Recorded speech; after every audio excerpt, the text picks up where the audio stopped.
In February 2024, the world saw this: a snowy street in Tokyo, rendered with a realism that convinced the industry AI video had fully arrived. But behind closed doors at OpenAI, the model that produced these visuals was an economic black hole. Sora's math killed the project, burning $15 million daily against a fraction of that in revenue. By 2026, Sora was dead. It was replaced by top-ranked Seedance 2.0 and Alibaba's Wan 2.1, which achieved high-end results running on just 8 gigabytes of memory.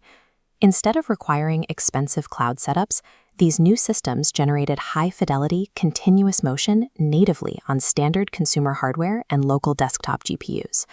Model output quality is irrelevant if the unit economics required to generate it are broken. The companies dominating the current landscape recognized the compute crisis early. They abandoned the strategy of scaling up brute force parameters. Instead, they executed a dual architectural pivot, transitioning to multi-modal diffusion transformers for visual coherence and utilizing flow matching for rapid efficiency. To understand how this efficiency was achieved, we have to trace the engineering path from early neural networks to modern quad-modal pipelines. AI video generation now operates as viable consumer infrastructure rather than a specialized cloud luxury. Early text-to-video models from 2022 and 2023 suffered from a severe spatial bias. They relied on architectures originally built for static images. When forced to generate moving sequences, the result was temporal breakdown. Objects lost their physical coherence, morphing into abstract shapes between consecutive video frames. Early UNet architectures prioritize local patterns, forgetting specific geometry by frame 2. The solution is the diffusion transformer. It breaks video into space-time patches. Using self-attention, the network links a patch in frame 1 directly to frame 30, enforcing character consistency over long durations. Transformers solved the temporal coherence problem by mathematically mapping time as another spatial dimension. Early pipelines attempted to handle sound by generating video first, then layering audio over it afterward. This consistently resulted in misaligned physical interactions and inaccurate lip sync. Seedance 2.0's breakthrough is the multi-modal diffusion transformer, built for joint generation. It operates parallel pipelines, a video branch for visual patches, and an audio branch for audio representations. Cross-attention bridges them, syncing a visual glass break with its audio waveform at the exact millisecond. Cinematic immersion requires audio and video to be generated natively together, mathematically bound during the denoising process. While the multimodal architecture solved visual coherence, running it using traditional Gaussian diffusion proved too expensive for a mass-market product. This graph tracks the inference bottleneck. On the left, traditional Gaussian diffusion takes 50 chaotic steps to slowly denoise an image. On the right, flow matching solves it efficiently, finding a continuous vector path from noise to clean data, delivering a 30% speed advantage.